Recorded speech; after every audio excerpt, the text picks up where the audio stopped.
For number 2 in Sid's games he hasn't played in years, we have TRUXTON. Now, TRUXTON is a Genesis port of a arcade game released in 1989. If I recall correctly, the Genesis port was released in 1990, which is an incredible turnaround for a arcade port back then, especially one as true to the arcade version as this is. As you'll see if you've ever played the arcade version, this is basically the arcade version with an unlimited amount of continues. I don't suck quite as bad at this as I suck at Alien 3, but I'm still not great at it. So I end up dying quite a few times, but I don't actually ever get a game over. But game overs in this game, because of the arcade styling of it and the unlimited continues, tend to just be the same as losing a life. Anyway, let's watch me play TRUXTON.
Now, my first thought when playing this game back then was, wow, this reminds me of Tyrion.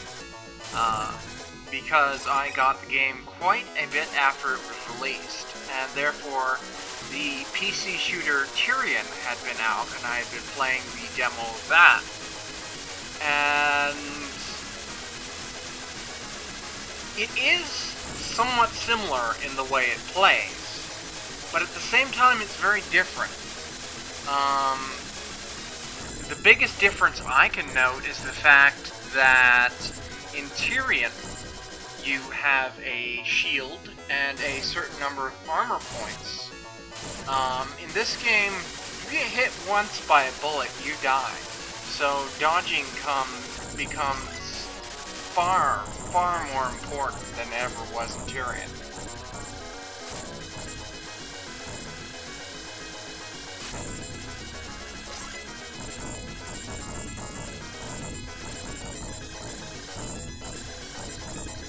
Now, this game gets insanely difficult on some of the higher difficulty modes, and I would assume that said higher difficulty modes are probably the way it initially played in the arcades. I don't remember quite well enough. But if so, this was the archetypal version of a money cruncher for the arcades. Obviously, people would play this game, become very interested in how it plays, enjoy themselves, and then find themselves dying in the next 5 seconds, pump more quarters into it to continue their play, and etc, etc, etc.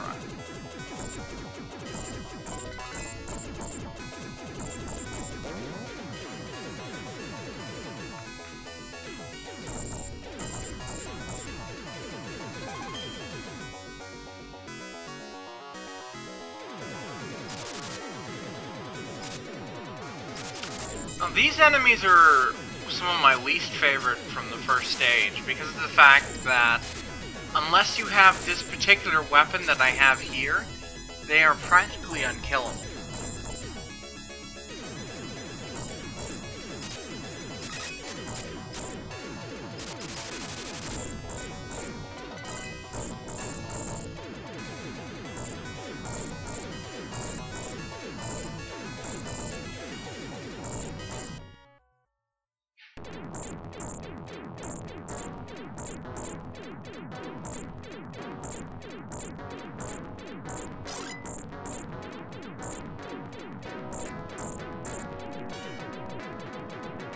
Here comes the boss.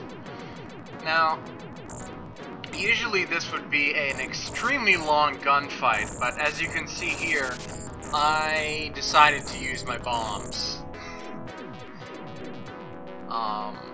Which leaves me with about 20 seconds worth of boss fight territory that's just populated with turrets now.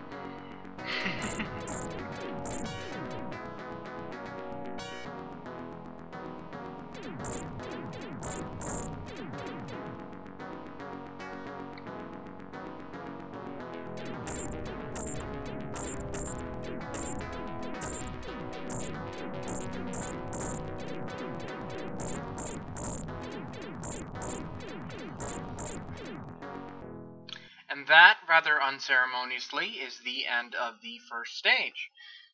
Join me later for more of Sid's games he hasn't played in years.